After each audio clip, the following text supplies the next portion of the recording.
ඒකෙන් ගහක් කඩුවක් හිටියොත් එහෙම නේ කරන්නේ.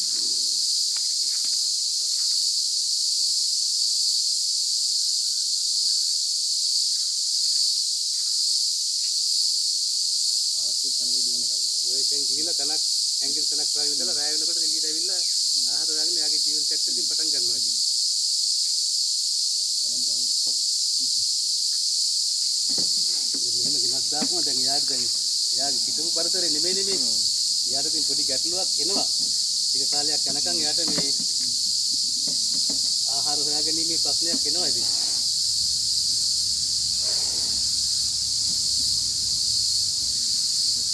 එයාට ගෑම් සති. ඒක ලස්සනයි. සුදු පාටක් තියෙනවා.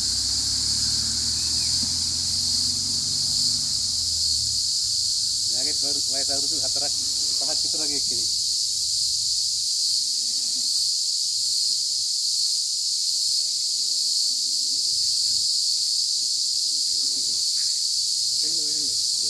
එයාලට ඉව තියෙනවනේ මේ එයාලට හැංගෙන්න ඕන තැන් ඉව දැනෙනවා.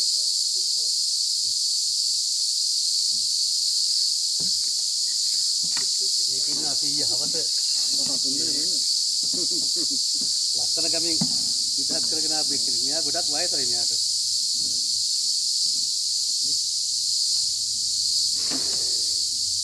ගොඩක් වයස එක්කෙනෙක්. එයාට සබිද දැක්කේ කතුන් දෙනවා. නෑ ඒ තව එක්කෙනෙක් ඉන්නවා. මම වෙලා ගත්තා.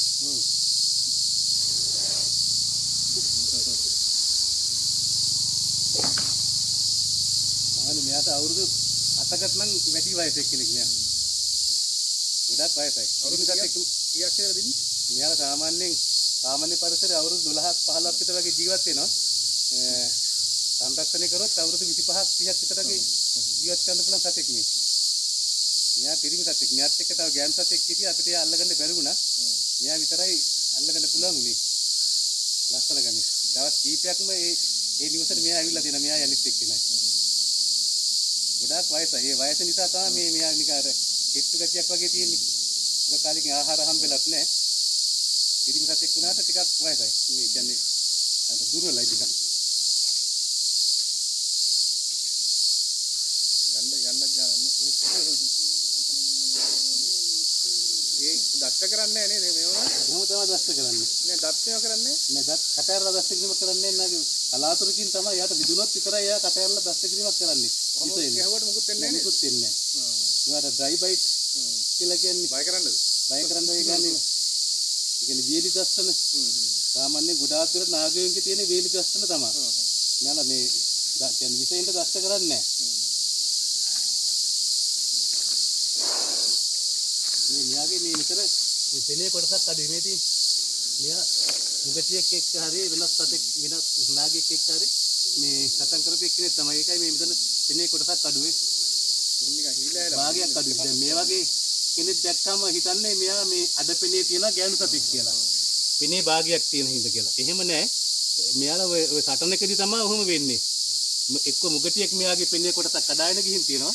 එහෙම නැත්නම් වෙනත් නාගයෙක් එක්ක සටනකදී ඒ කියන්නේ ඔය ලිංගික එකතු වෙන්න යනකොට පොඩි සටනක් ඇති වෙනවා තවත් පිටින් සතෙක් එක්ක. ඒ අවස්ථාවේදී මේ මෙයාලගේ පෙනේ කෑලි කඩාගෙන කන වෙලාවල් තියෙනවා.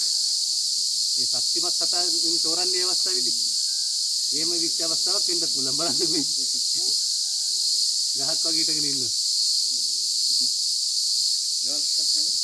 යන්න හදිස්සිය වෙන්නේ. එයාට යන්න ගානක් නෑ. එයා ටිකක් මේ පරිසරයට හුරු වෙච්ච එක්කෙනෙක්. කියන්නේ මිනිස්සුන්ට හුරු වෙච්ච එක්කෙනෙක්. විතරම ආව ගිය එක්කෙනෙක්. අනිත් එක වයසට ගියාමත් මෙයාලා මෙහෙම තමයි. ටික හීලා වීමක් වගේ එකක් තියෙනවා. මේකේ ඉන්න විශාල නාගයෙක්. මෙයාගේ සාමාන්‍ය කිලෝ 3කට ආසන්න ප්‍රමාණයක් බරයි මං හිතන්නේ. මෙයා හුරිගස්සේ ප්‍රදේශයේ නිවසක් ඇතුලේ කාලෙක ඉඳලා මං රාත්‍රී 11කට විතර වගේ නිදහස් කරගෙන ආවේ.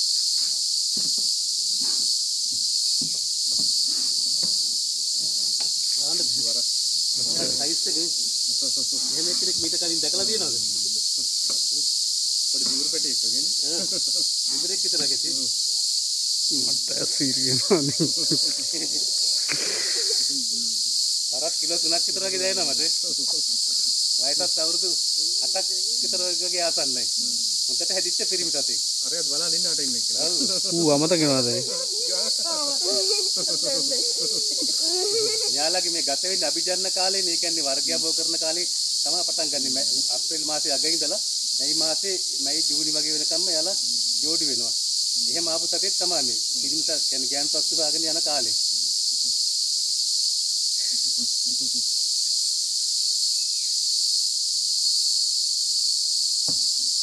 ඒ දෙන්න වලින් ඒ දෙන්න වලිය කිව්වොත් නේ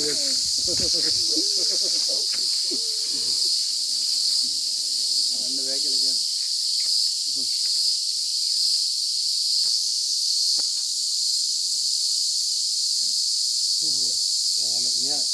මෙයාට යන්න කල්පනාවක් නෑ වගේ.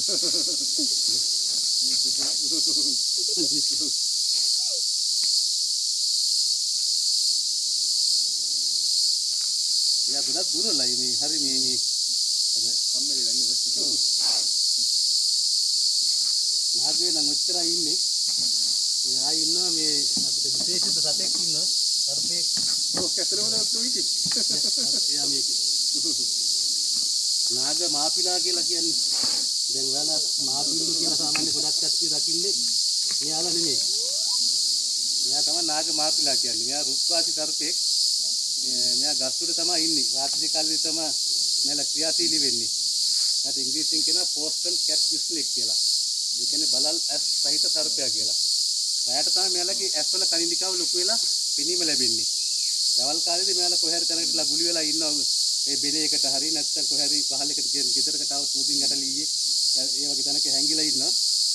ඒ කරලා වෙලා රාත්‍රී කාලේ තමයි මෙයාලා ආහාර හොයාගෙන යන්නේ.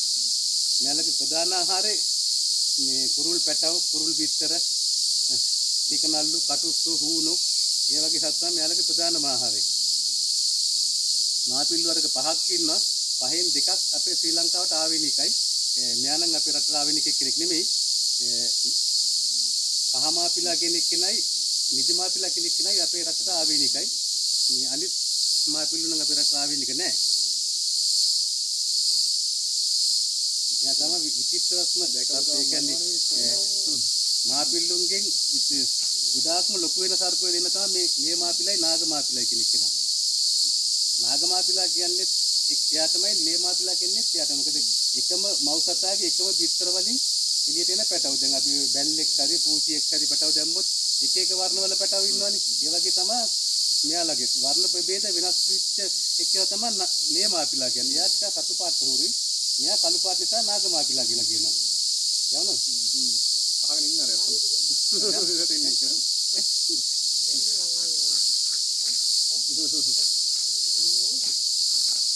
මෙයා පොඩ්ඩක් අර ක්‍රියාශීලී ගතිය වැඩි ටිකක්.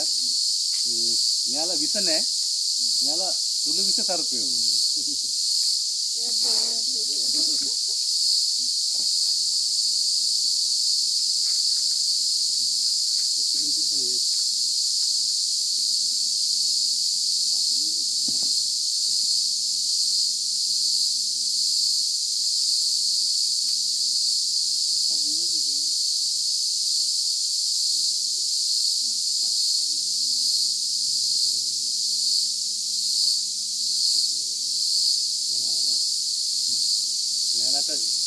දිගු ග්‍රාහක වලිගයක් තියෙනවා. මේ වලිගෙන් එල්ලිලා මේ මල්ලි බලගෙන කුරුල්ලට රින් ගන්න එක. අරක පෑගේ.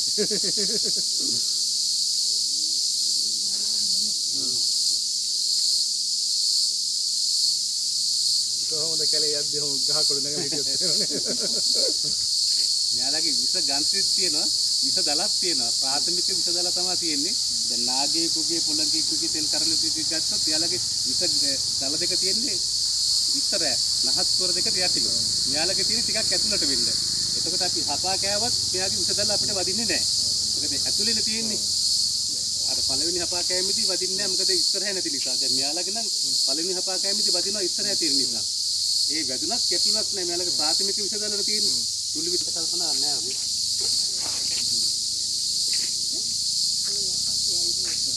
ඒ ඊට පස්සට එක අනිත් පැත්තට ගහන්නේ නැහැ. කණේ පැතිනේ.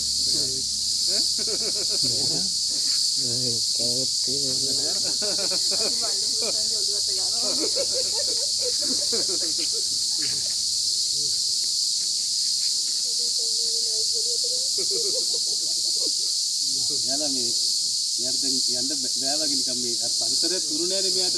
ගොඩක් ඒකයි. අයිත් මෙයාට මිනිස්සු ආශ්‍රේ වැඩිපුරම හිටපු කෙනෙක් වෙන්න ඕන මං හිතන්නේ. ඒ වෙල් වල හරින හිටපු කෙනෙක්.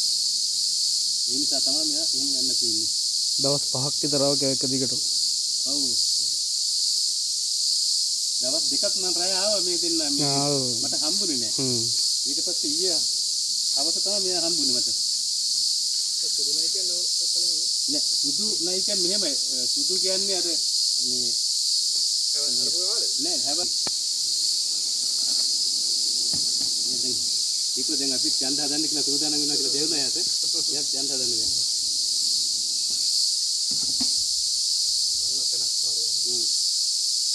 යල්ල ගෑනික තේජාන්විත ගතිය නික. දැන් මොකද හැද කරගෙන.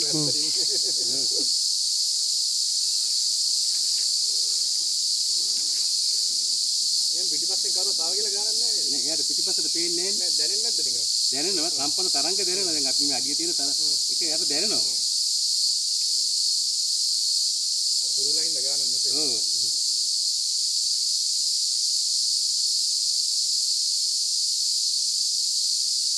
ආ ටිකක් යයි.